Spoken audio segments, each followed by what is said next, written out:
आप लोग कमिश्नर साहब के पास मिलने के लिए पहुंचे थे, मुलाकात की है, क्या पूरा मामला है? जी मैडम बताएं। अभी जैसा कि हमने ज्ञापन दिया है, हमारी एक ही मांग है कि जब तक जिलाधीश महोदय मनीष सिंह सर को नहीं हटाया जाएगा तब तक हम कोई भी काम पर नहीं लौटेंगे। क्या कारण है आप उन्हें हटाना चाह रहे हैं, क्या हो गया था ऐसा? हम प्रतिदिन किसी न किसी को लज्जित होना पड़ता है उनके शब्दों से, उनके अपमान से। तो अब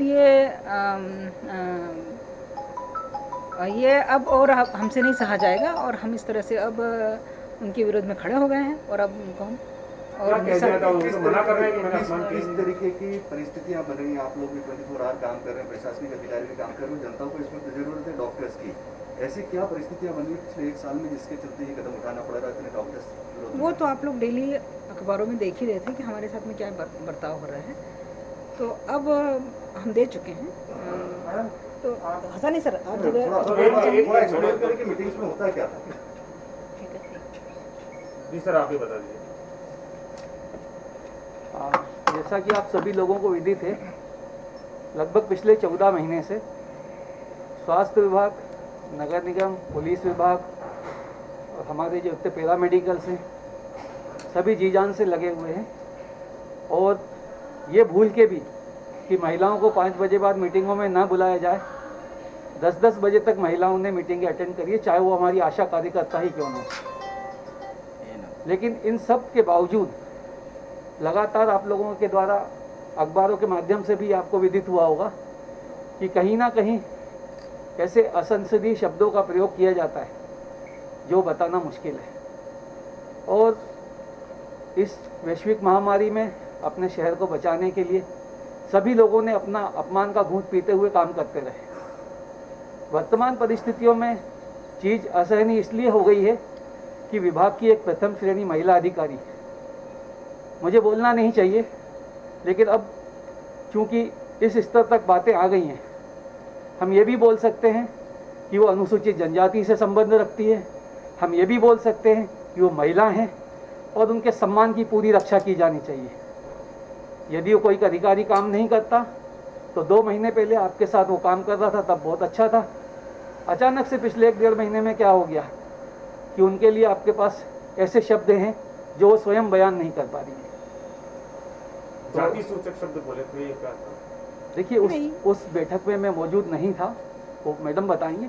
पर मेरा ये मानना है कि लगातार पेपर में छपती हुई घटनाओं से आप सबको ये तो भान होगा ही सही कि वे स्वयं अपने राजस्व विभाग के अधीनस्थों के साथ भी कैसा व्यवहार करते हैं। सर, आप लोगों ने कल 8 बजे स्ट्राइक पे जाने के बाद कही है, यदि कलेक्टर को नहीं हटाया जाता है तो अपने स्टैंड पे आप लोग कायम रहेंगे, और यदि आप लोग कायम रहते हैं तो कितने डॉक्टर्स और नर्सिंग स्टाफ, पैरामेडिकल और मेडिकल स्टाफ आपके साथ में स्ट्राइक पे जाएगा? लगभग 1,500 से 2,000 का अमला है पूरा, और इसमें आयुष विभाग के जो अस्थायी कर्मचारी भी हैं, यदि उनको भी शामिल कर लिया जाए तो लगभग 4,000 लोग हैं। ऐसे में तो एपिडेमिक है, अस्पतालों में पेशेंट्स पड़े हुए हैं, व्यवस्थाएं चरमरा जाएंगे। बिल्कुल, लोगों का क्या दोष? बिल्कुल उनका किसी का कोई दोष नहीं है।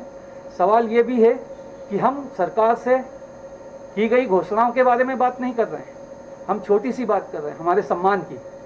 और हमारा सम्मान केवल यदि एक व्यक्ति बार बार अपमानित कर रहा है और उसको परिवर्तित करके यदि व्यवस्थाएं सुचारू की जा सकती हैं तो सरकार को सोचना चाहिए। उतने समय से आप लोग क्यों चुप थे? देखिए मैं फिर से दोहरा रहा हूँ कि हमारे एक वरिष्ठ महिला अधिकारी द्वारा इस्तीफा दे दिया गया है, और यदि आज हम उनके साथ खड़े नहीं होते तो इससे ज़्यादा शर्मिंदगी की चीज़ हमारे पूरे विभाग के लिए कुछ नहीं हो सकती थी। पता नहीं भैया, आप जहाँ मिलने के लिए पहुंचे हैं 2 कमिश्नर साहब के पास, उनका ये कहना है कि उनको ये उम्मीद है कि आप लोग स्ट्राइक नहीं करें।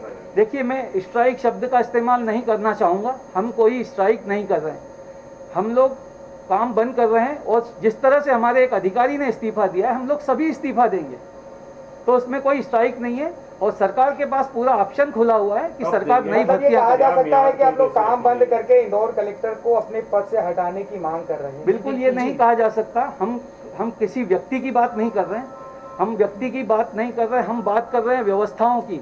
और व्यवस्थाएं यदि इस तरह से चरमरा जाए, जिनके हाथ में व्यवस्था चलाना है वही व्यवस्थाओं के प्रति संवेदनशीलता को खो दें, तो मुझे लगता है कि उसका कुछ ना कुछ निराकरण शासन को करना चाहिए। मैडम आपने इस्तीफा दिया है, आप क्या मांग कर रहे हो वापस ले? जो आपने इस्तीफा दिया, रिकग्निशन दिया है हेल्थ कमिश्नर को, उसका भी स्टेटस क्या है?